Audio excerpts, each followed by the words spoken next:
The night sky above the alien marketplace was full of red dust and heavy clouds. Lightning flashed far away, turning the shadows of the trading stalls into something strange and scary. The air smelled of metal, wet soil, and smoke from cooking fires. Loud voices filled the air. Aliens haggling, laughing, shouting in languages a human would never understand.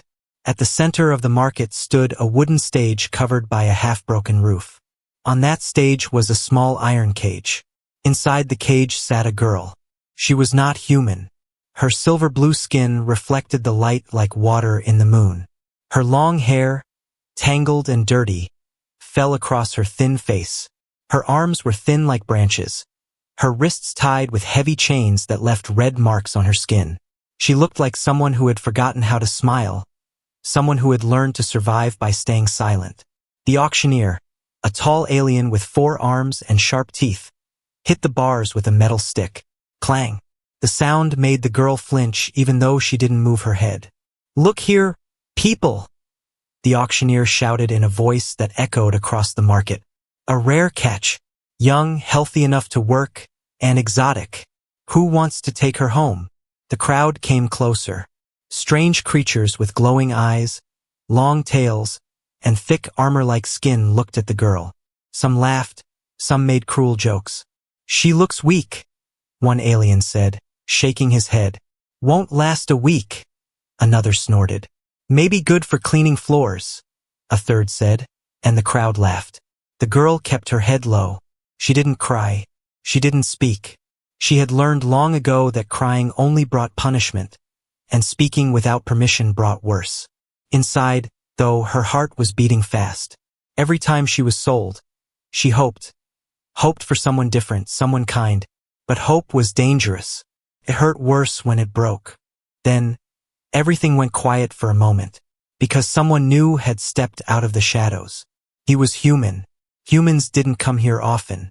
This was alien space, full of pirates, slavers, and traders who would sell their own families for a handful of credits. But this man walked through the muddy ground like he wasn't afraid of anything. He wore a dark coat. His face was hard to read, calm, cold, but his eyes were sharp, like he was used to danger. He stopped near the stage, his boots splashing in the water. The auctioneer grinned with all his sharp teeth.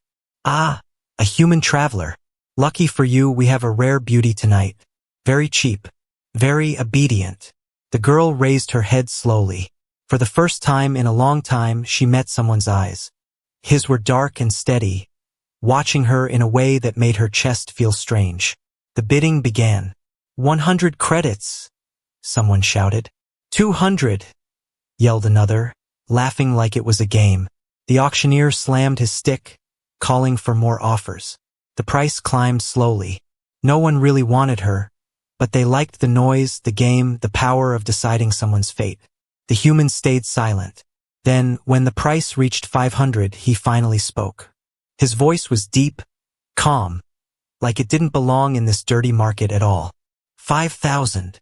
The whole place went quiet. The auctioneer blinked. "Sir, did you say 5,000? The man nodded once. The crowd whispered. 5,000 credits for a weak slave? For a girl no one wanted?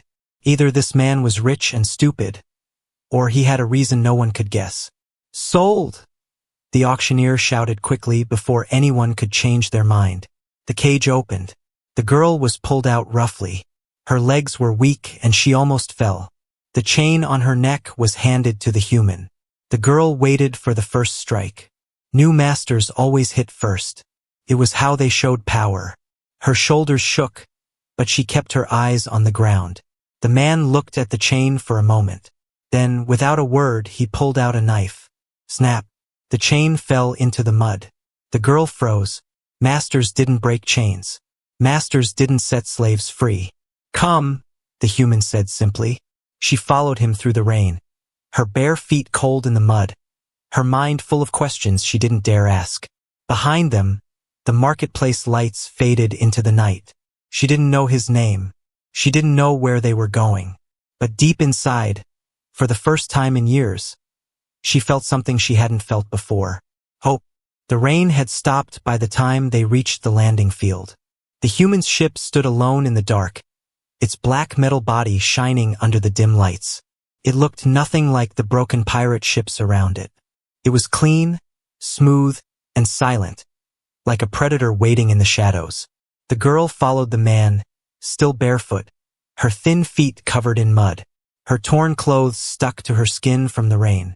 The cold air made her shiver, but she didn't say a word.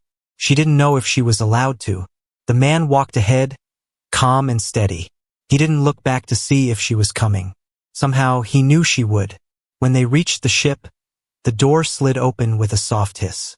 Warm air rushed out, carrying the smell of metal, oil, and something strange she didn't recognize. Maybe food? The girl hesitated at the door. She had been on ships before. Slave ships. Dark, crowded places where there was no escape. But this ship felt different. It was quiet, almost too quiet. The man stepped inside and turned to look at her. Come. She obeyed, stepping carefully onto the metal floor. The door closed behind her with a sharp click. The sound made her heart jump. Was this another prison? The man didn't speak as he led her through narrow halls to a small room. Inside was a bed, a chair, and a table with a metal cup on it. The bed had a blanket, soft, clean, smelling faintly of something warm. The girl didn't move. She didn't know if this was for her or if she was supposed to sleep on the floor like before. The man placed a small box on the table and pressed a button. A warm light filled the room. Sit, he said simply. The girl sat slowly on the edge of the bed, waiting for orders, waiting for the first hit. But it didn't come. The man left the room without a word. She sat frozen, too scared to move. Minutes later, he came back with a tray. On it was a bowl of steaming food and a bottle of water. Eat, he said, placing it on the table. The girl looked at the food but didn't touch it. In the past, food was sometimes a trap. If a slave ate too fast, they were beaten. If they ate too slow, they were beaten. Sometimes the food was spoiled on purpose just to laugh at their faces when they got sick. The man saw her hesitation. He picked up the spoon, took a small bite himself, and then placed it back. Eat, he said again, softer this time. The girl's thin hands shook as she took the spoon. The first bite burned her tongue, but she didn't care. It was warm. It was real. It had flavor. She ate slowly at first, then faster as hunger took over. The man didn't stop her. He didn't tell her how much to eat or when to stop. He only stood near the door, silent, watching like he was making sure she was safe. When the bowl was empty, she put the spoon down carefully. Thank you, she whispered, her voice dry from years of silence. The man didn't reply. He just nodded once and took the empty tray away. For the first time in years, she felt full. That night, she couldn't sleep. The bed was soft, the blanket warm, but her mind was full of questions. Why had he bought her? Why break the chain? Why give her food and a bed without asking for anything in return? People didn't do things like that in her world. She curled up under the blanket, listening to the soft hum of the ship's engines. At some point, she heard footsteps outside her door. Heavy, slow, like someone guarding her room. Was it him? She didn't know why, but the thought made her chest feel tight in a strange way. The next day, the ship left the planet.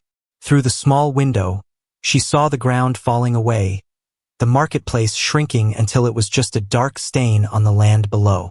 Her hands gripped the edge of the blanket. That place had been her whole world for so long. A cage, a nightmare, and now it was gone, disappearing into the clouds. The man stood near the controls, his face calm as the stars came closer and closer.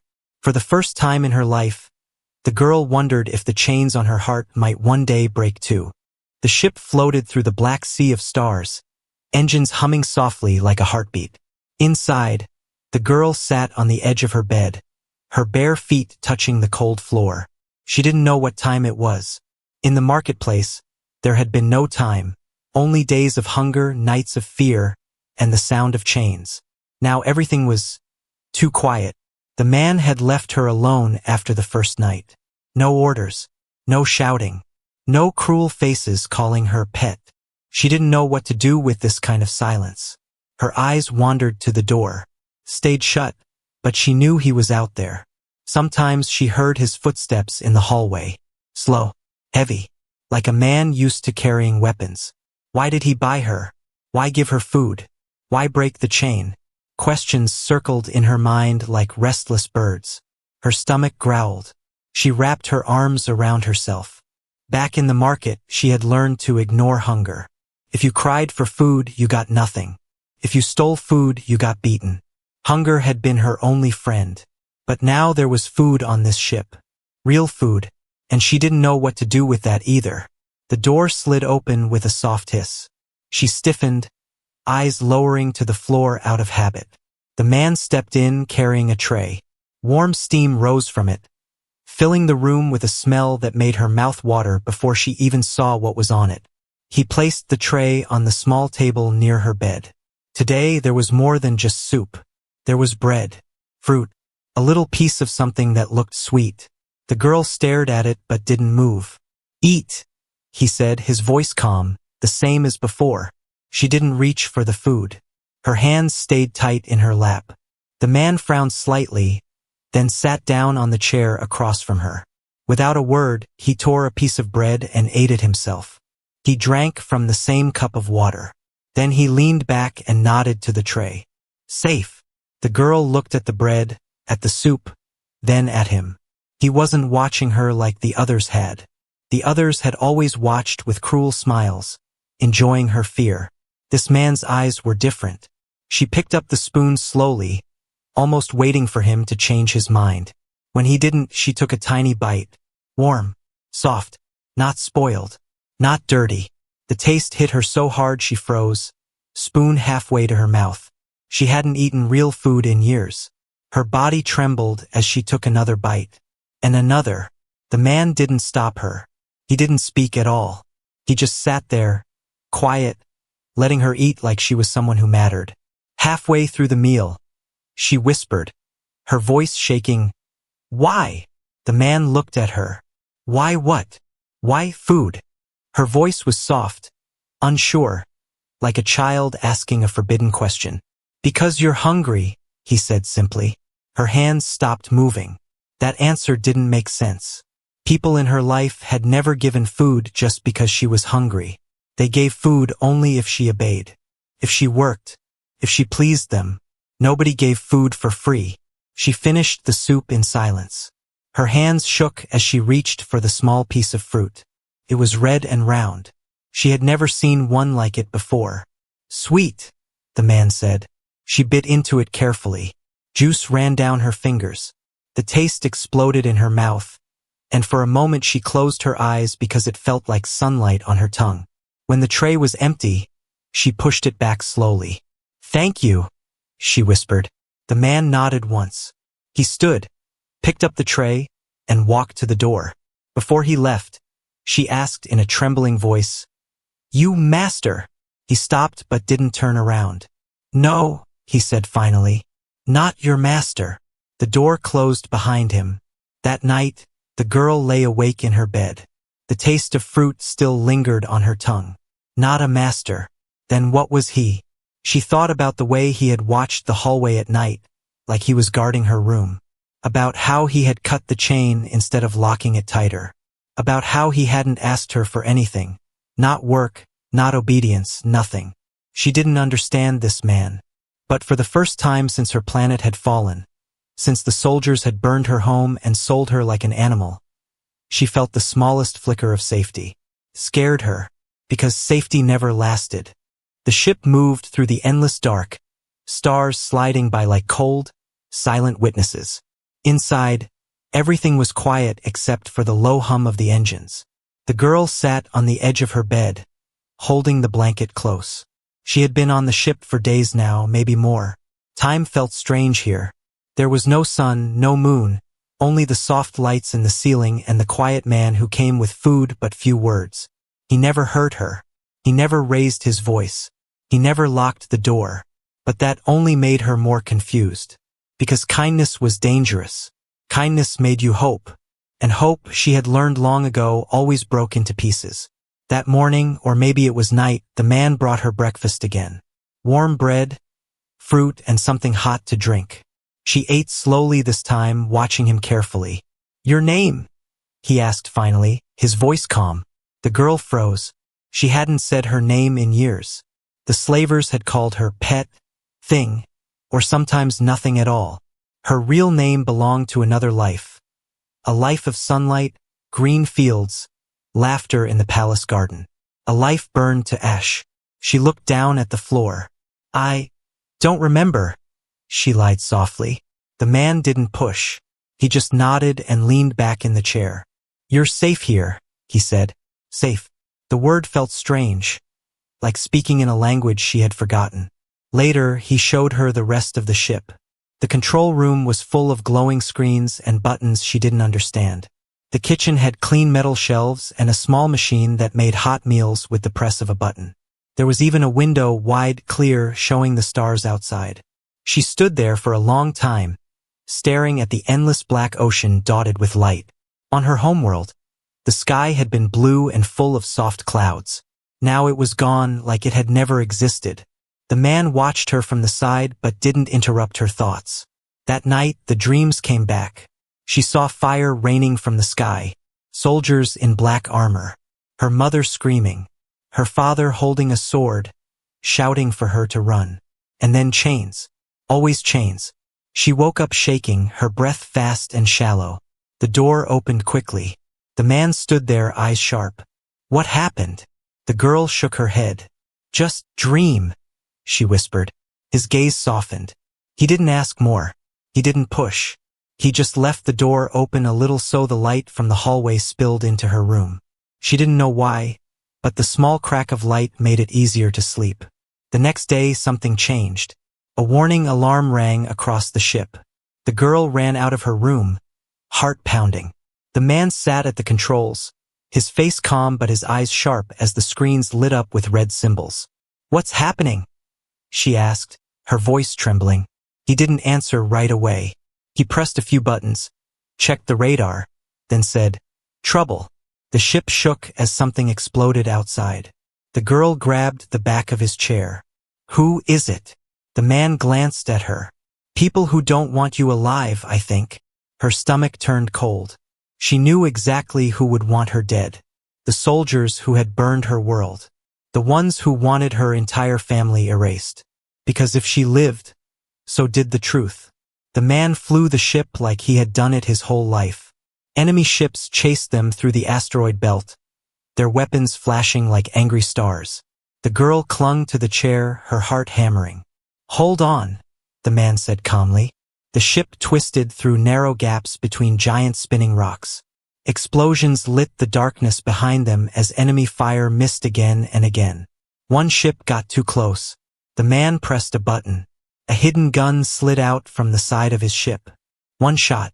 The enemy ship turned into a ball of fire. The girl stared at him in shock.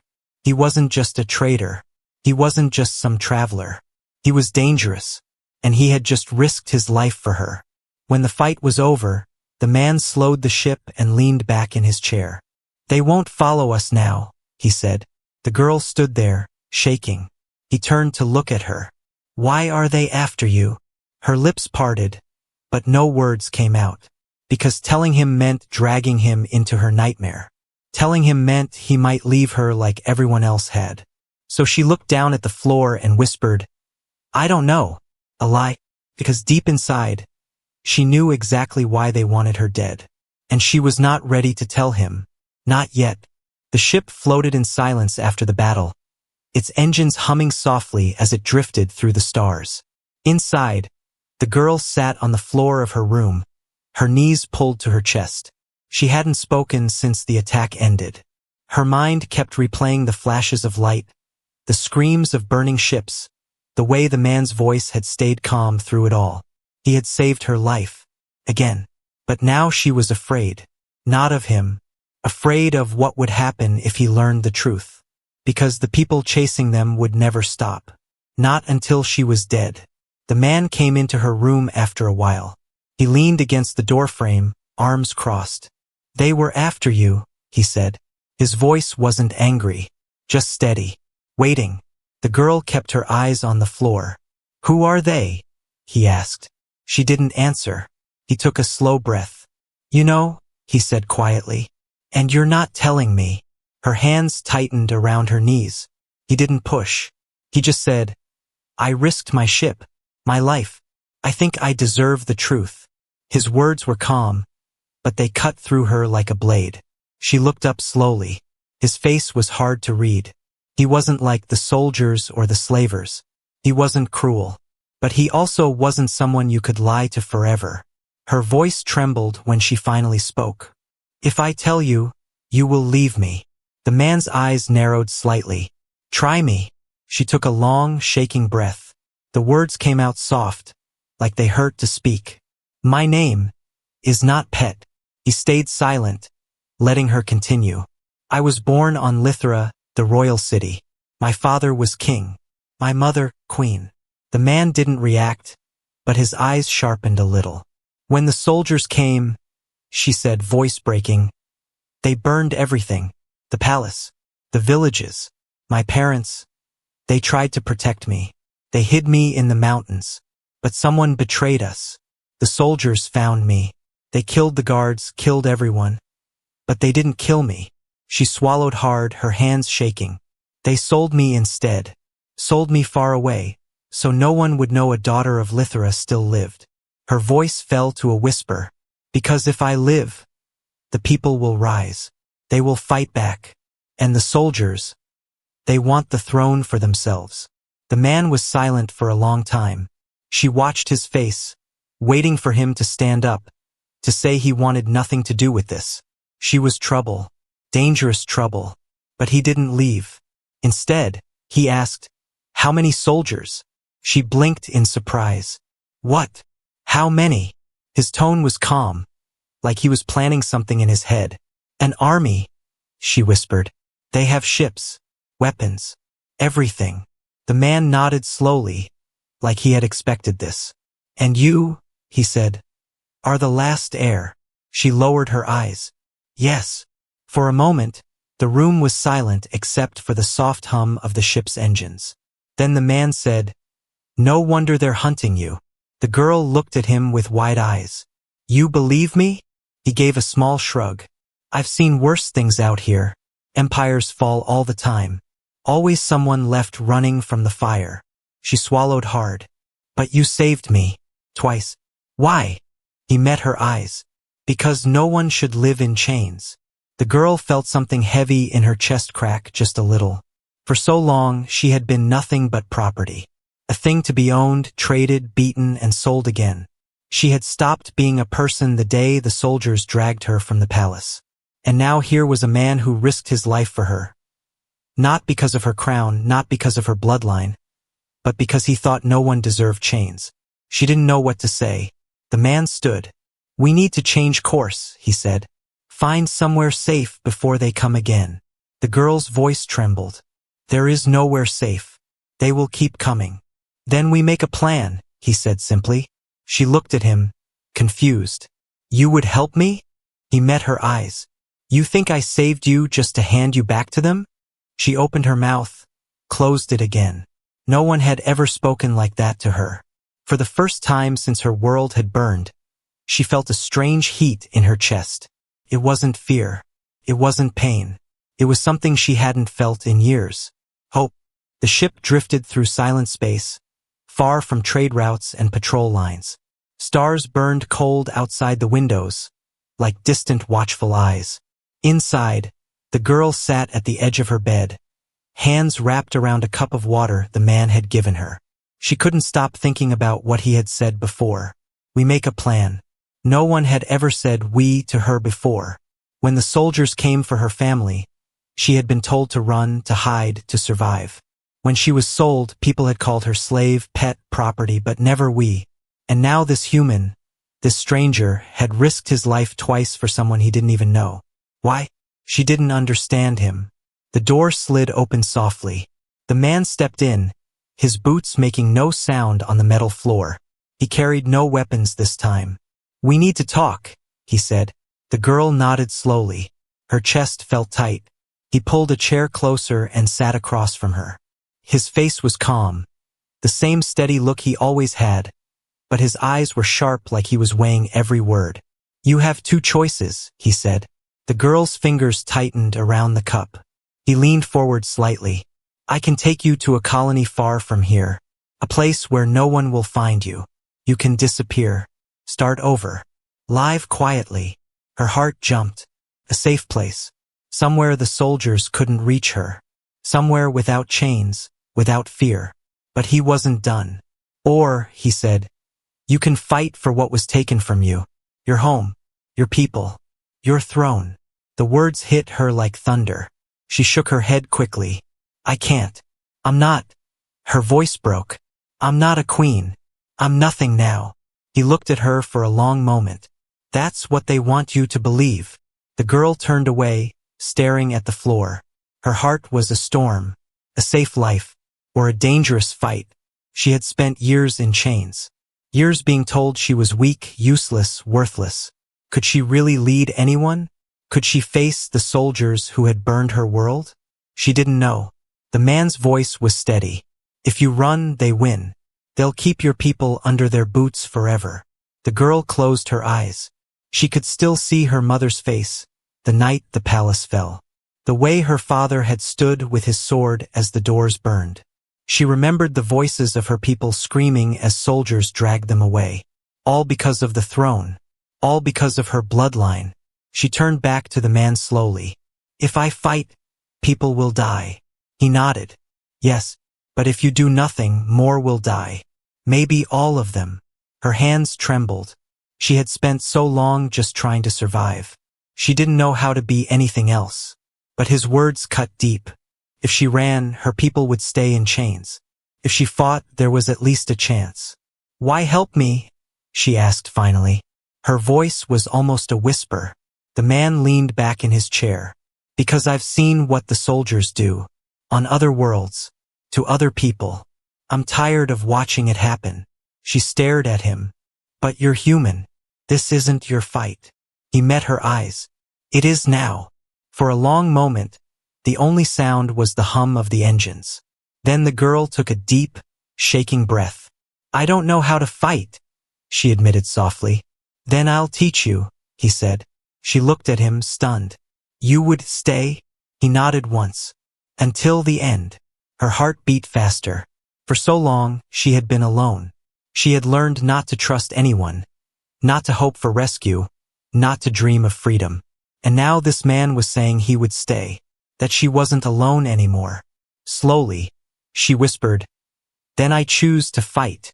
The man's expression didn't change much, but for the first time, she thought she saw a small flicker of approval in his eyes. "We'll need allies," he said. "Survivors from your world. Anyone who still resists." The girl nodded slowly. "There are some," she said, "hidden far away. They will come if they know I'm alive." "Then we send the message," he said simply. She stared at him, the weight of her choice settling over her like armor. She wasn't a slave anymore. She wasn't property. She wasn't pet. She was the last heir of Lithra, and she had just chosen to fight. The message had been sent. Across space, through hidden channels and secret codes, the word spread. The heir of Lithra lives. On burned worlds, in forgotten caves, and in dark corners of the galaxy, her people heard the news. Farmers who had lost their land. Soldiers who had lost their king. Children who had grown up under the boots of the soldiers who had destroyed everything. Now they knew the royal bloodline had not ended. Now they had a reason to rise. The girl stood in the center of the ship's control room, staring out at the stars. She no longer looked like the broken slave the human had bought in the marketplace. Her hair was clean now, tied back so it no longer hid her face. She wore simple clothes, but she stood straighter, her shoulders no longer bent from years of chains. The man stood beside her, checking the radar as more signals came through. Allies answering the call. Small ships, old fighters, hidden weapons saved for the day they could fight back. "You started something," he said quietly. She shook her head. "We started something." 2 nights later, the rebels gathered above the burned world of Lithra. Dozens of ships, old and battered but ready for war, circled the planet like angry ghosts. The soldiers' fleet waited for them. Bigger ships, heavier weapons. The enemy believed this would be quick. Another rebellion crushed. Another hopeless fight. But this time, the soldiers didn't know about the human. They didn't know about his ship, or his guns, or the woman standing beside him who had once been a slave and was now their queen. The first battle began with fire. The soldiers' fleet opened fire on the rebels. Red lasers tearing through the blackness of space.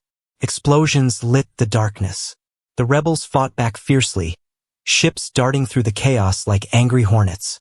The human ship moved through the fight with deadly precision, engines roaring as it spun and fired. Enemy ships exploded one after another.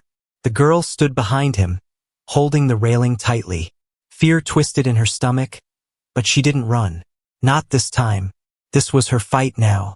A message came through the enemy channels. "Give us the girl," a cold voice said, "and we will let the rest of you live." The rebels fell silent for a moment. Everyone knew who the voice meant. The girl stepped forward, speaking for the first time on the open channel. Her voice shook but carried across every ship. "I am the heir of Lithera," she said. "You burned my world. You killed my family. But you will not kill my people. Not today." The rebels cheered across the comms. The soldiers answered with more fire. The battle raged on. The man fought like he had lived 100 battles before this one. His ship flew through enemy fire, guns blazing, shields flashing. He didn't speak much, but his eyes burned with focus. When enemy fighters tried to surround the rebels, his ship cut through them like a blade, giving the smaller ships a chance to escape.